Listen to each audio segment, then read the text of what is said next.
On today's episode of Watch JR Go, we go drifting, but not in the way you'd expect.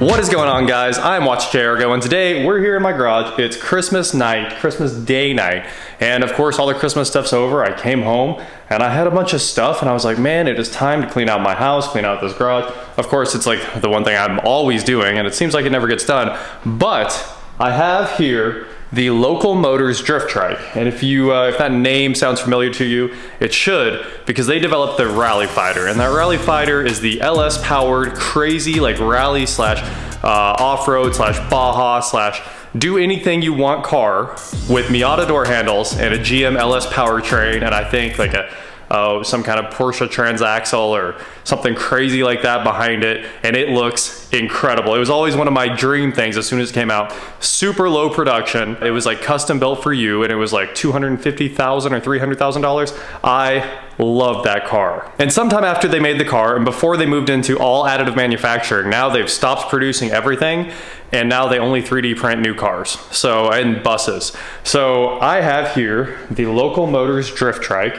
And the second I saw this come up for sale in Chicago, I was like, gotta have it. We hopped in my Volt. This was probably 3 or 4 years ago now, with one of my friends at like 5 in the morning. We drove straight to Chicago, paid $800 or $850 for this thing, and drove straight back. And I have the original box and everything. I was so excited to have it because they're super limited production. And it's an electric drift trike. I wanted this because it completes my fleet of electric nonsense. I had the boosted board, the one wheel XR, and an electric drift trike. And really the only thing I don't have is an electric bicycle and an electric motorcycle. I'd love to have an electric motorcycle. Should get rid of that thing. It's probably time to sell this. I'd keep this forever because of its rarity, but it takes up this entire corner of my garage. And I was like, you know what? Time to fix this thing. So what happened was, it runs a lot of power, 48 volts through this e-bike battery that's hanging out back here. And it runs up through the frame right here, comes out of this grommet. And right here we have the main power. And here we have the control harness. Control harness comes over here. It picks up the regen braking switch, which is right there. And the, that doesn't do anything. It's pretty funny. It is a switch, but it does nothing. And then this shows the battery capacity, and this is an electric throttle right here. So I was out riding this, or one of my friends was out riding it. It has a 1500 watt or a 2000 watt electric bicycle hub motor on the front. And what happened was the wheel was turned too far while the battery was on, and it ripped this thing out of the socket. I don't know if you can see that, but the wires are smoked. And it goes into this molded insanity right here.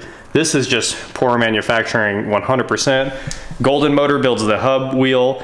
Uline builds the seat. Golden Motor actually sells a kit for e-bikes that is most of this. It has go-kart tires on the back, and then HPDE, I think, or whatever that plastic is, drift sleeves on the wheels back there. And this terrible design cannot be repaired. But I've heard that it can be repaired because I know the guy that bought the designs for these and is still producing them even though they're not Local Motors anymore. So what we're gonna do here is take my fine tool, my Milwaukee oscillating cutter there, and I'm going to try to slice through this factory plastic, get into the harness carefully, and pry it all apart with a screwdriver once we cut it in half, and then hopefully solder all these wires back together and come up with a way to reseal it as good as I can. And as long as nobody ever turns the wheel past like 270 degrees, everything's okay. I think it can go almost 180 in each direction before it rips the wires out.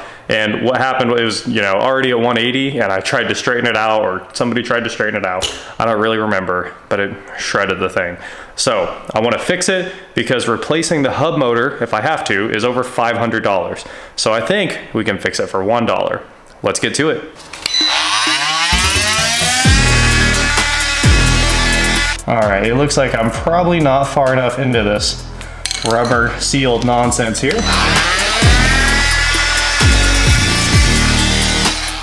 Well, boys and girls, did we get it? That is the question. Haha, there we go. All right, this nonsense is coming apart. Woo! That was insane. Ooh. There's a capacitor inside there too. I hope I didn't smoke it. Little tiny capacitor and some control wire that I ripped in half to get this heat shrink off. I'm gonna grab a razor blade. Ooh, almost cut my finger right there. Look at that. It's actually heat shrunk inside. This might be salvageable. You know, that wire may have never been connected. The one that I looked inside, I saw this little yellow wire. I was like, man, that is blown into pieces. But there's actually brown, yellow, and orange all the way back here on the motor side, and those have never been connected to anything. If you take a look right there, you can tell those have never been hooked up to anything. So that makes me feel a lot better. The only thing we may be dealing with here is hooking up the main power wires one more time. Copper crimps in there that used to hold everything together. I went and grabbed the wire strippers. Let's take off a little bit of insulation right here. It's crazy how much power this thing has versus the wire diameter. It's like 14, I think. This 48 volt system really keeps the amperage down because this thing straight up smokes this 16 or 17 inch tire. When we were riding this all the time, I just had a stack of tires ready to go because it would burn through a tire like every 2 days. It's really ridiculous with that front wheel just spinning up there. Now we have some wire that hasn't been damaged by arc flash, and I will say the spark that came out of this thing when it opened up, oh, it was incredible. As you can see, I managed to pry open the negative crimp. Now I'm gonna push all of those strands back in position and then crimp it back down with the wire connected. So the positive wires appear to want to fight me a little bit here. Hopefully I can get everything pushed out of the way until it goes in. Now to make sure these are super secure, I'm going to get them red hot and fill them with solder because those crimps I don't exactly trust. Oh, okay. Wait, that's violence. Yeah, well, this is the large weapon, and we use the large weapon in 140 watt mode. Got the dual trigger, and I put a lot of heat into this joint. And now, I think we've cooled it off a little bit. Oh, we did solder these onto it a little bit. Man, these things are like 100 degrees still, and it's been, like, the solder iron's been off for a long time. I like that. You got your own little handle. All right, let's cut off that stupid handle. Of course, I wanted to get all the solder in the world into this joint because I don't want them failing. But now, all right, no cold solder joints, anything like that. They don't look pretty, I'll tell you that, but they are good. Gabe's grinding away on the tape job here. This is gonna be 100% uglier than it was when I started because it was in molded plastic. Oh man. Because it was like this ugly, so to fix it, they just like encase it in plastic.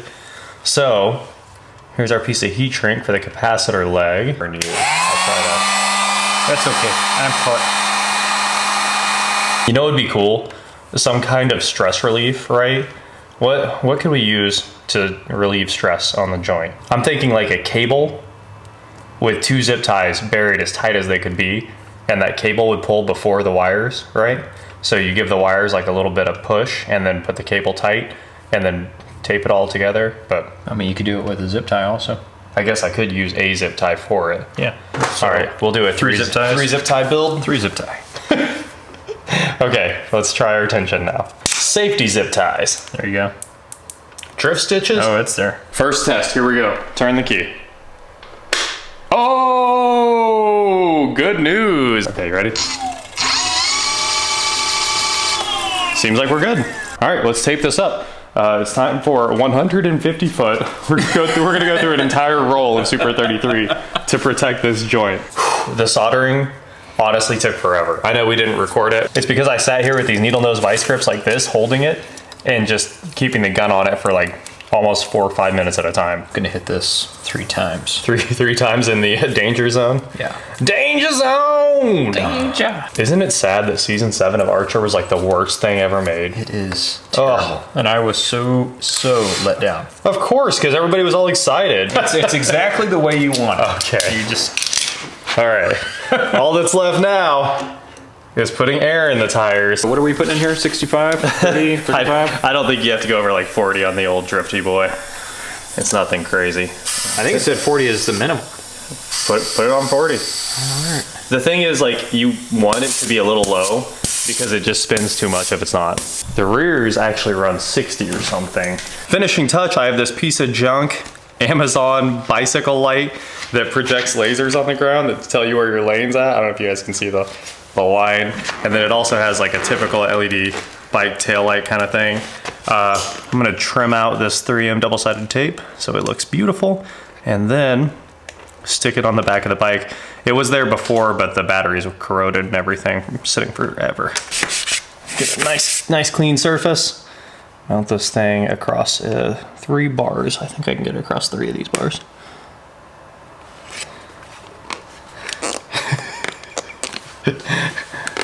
Taillights. Oh yeah. Oh yeah, lasers. Oh yeah. Giant lasers. Well, Gabe wants to go ride it, but it's dark outside. Oh, come on. Oh man, I got a pretty cool Christmas present.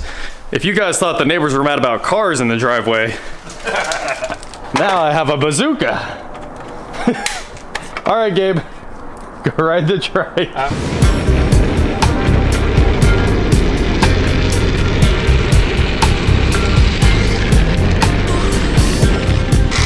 We've got lights. How's the testing going, Gabe? Well, yeah, I think we've learned a lot, but there's definitely more testing needed. Oh, Yeah, okay. lots more testing needed. Just got to make sure that it's Safe. safe, Right. for human consumption or quick. They repaved the road, it's a little smoother. It is. Here we go.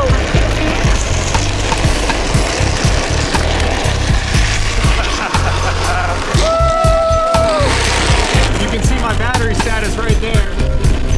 Getting a little low.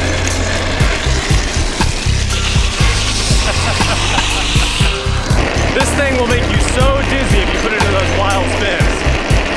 Can't do anything. All right, it's been a while since I've been drifting. Let's see if we can kick these big nasty circles. Oh yeah, it's beautiful. Woo!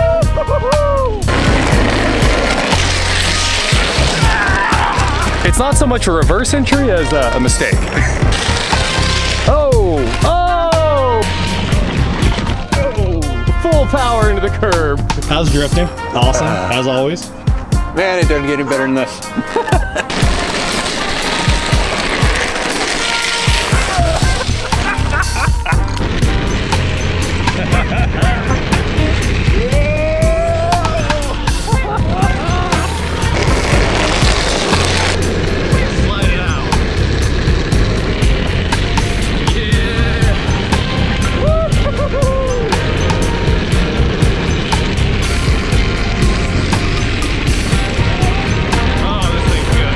How was drifting again for the first time in 2 years? Dude.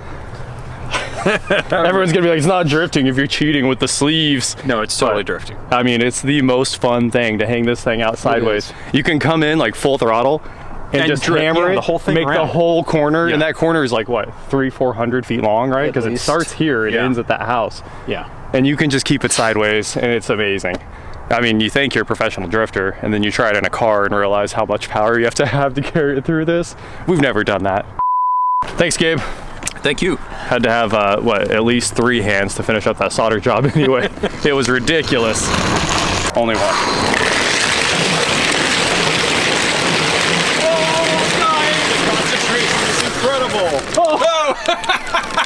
I hope you all had a very Merry Christmas, and that is it for today, guys. Thank you so much for watching. I can't wait for the new year with you all, and please like, share, subscribe, do whatever you want to do, and I will talk to you next time.